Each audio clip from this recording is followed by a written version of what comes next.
¿Saben ustedes que hubo una merma en el número de nuevos jubilados para el primer trimestre del año? En su comparación interanual cayó 18% el número de nuevos jubilados. La caída es mayor respecto de los jubilados o los nuevos jubilados de 2019, y es por eso que vamos a consultar ahora a Andrea Falcone, abogada previsionalista. Andrea, Nuria Amsoy, ¿cómo te va? Buenas noches. ¿Qué tal? ¿Cómo te va? Buenas noches.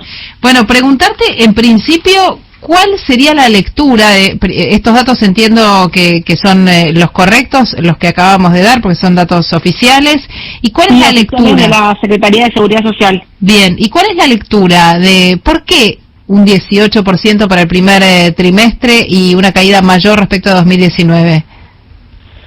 Bueno, es como decís, respecto al primer trimestre, porque el primer trimestre del año pasado tuvimos enero y febrero inicios normales, y ya marzo empezó la caída con el cierre del 20 de marzo de todas las oficinas de ANSES, que permanecieron cerradas varios meses hasta que se inició primero una atención virtual, es decir, la posibilidad de iniciar trámites de manera digital, y después, ya más entrado el segundo semestre, se empezó a atender un poco en las oficinas de ANSES, y recién este año se empezó a atender con mayores posibilidades de iniciar trámites. Entonces, pensá que la ANSES no era un organismo preparado para la virtualidad, sino solamente para la presencialidad. No es que los empleados tenían sus notebooks para irse a sus casas, y eso hizo que se paralizaran los inicios de jubilaciones. Hacia fines de año fueron recuperando un poco, pero de 230.000 jubilaciones que se inician promedio al año, se lograron iniciar solo 115.000 el año pasado. Y este año van por menos. O sea, como vienen los números, parece que ni siquiera llegarían a ese número. Y ahora, en ese caso, digo, perdón, ¿qué es lo que pasa con estas personas que no dejan de trabajar, dejan de estar en el trabajo activo y tampoco persiguen jubilación? Pero las personas están, no es que hay menos personas en condiciones de jubilarse. No, se dan muchas injusticias porque primero la atención virtual, es el inicio del expediente de manera digital, solamente prospera 1 de cada 3 trámites, o 32 que quedan truncos. Sí. Esa persona tiene que ir a un turno presencial, es muy difícil conseguir turno, en la ciudad de Buenos Aires es prácticamente imposible, en el conurbano un poco más fácil, y aunque logren el inicio virtual, pierden un montón de meses de retroactivo, porque no es que te le van a pagar el retroactivo a la fecha de cumpliste la edad, sino que te lo van a dar a la fecha de inicio del trámite. Claro. Y entonces tenemos muchas personas que fueron intimadas a jubilarse y que se les están venciendo las intimaciones. Tenemos muchas personas que ya han dejado sus trabajos o han sido despedidos y no logran tramitar la jubilación. Y además muchos otros trámites alrededor de esto, que obviamente con la semi-paralización de ANSES, esto se hace muy, muy complejo día a día, ¿no? Claro.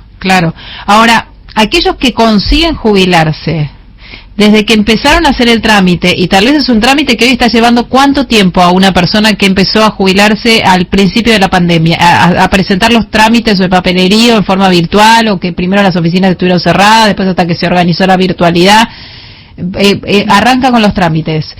¿Cuánto tiempo le lleva el trámite completo? Es un organismo muy heterogéneo, porque es como si cada jefe de UDAI de oficina de ANSES maneja la oficina como quiere. Entonces, los tiempos varían.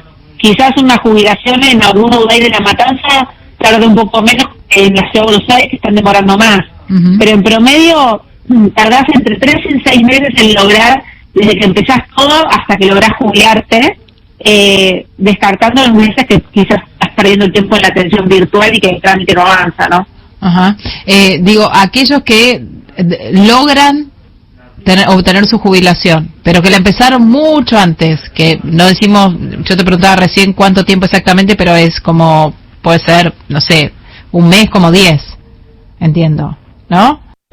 Claro, vos tenés gente que, por ejemplo, la inició en el 2019 y que de golpe cuando los ANSES cerraron quedó ahí la carpeta muerta y hoy están presentando amparos por mora en la justicia. Claro. Después tenés gente que la va iniciando a lo largo de estos meses, que salvo casos complejos, como pueden ser servicio doméstico o algunos con aportes insalubres que requieran ir a verificar al empleador, esos demoran un poco más. El resto están entre 3 y 6 meses aproximadamente desde que vos lográs tener un número de expediente.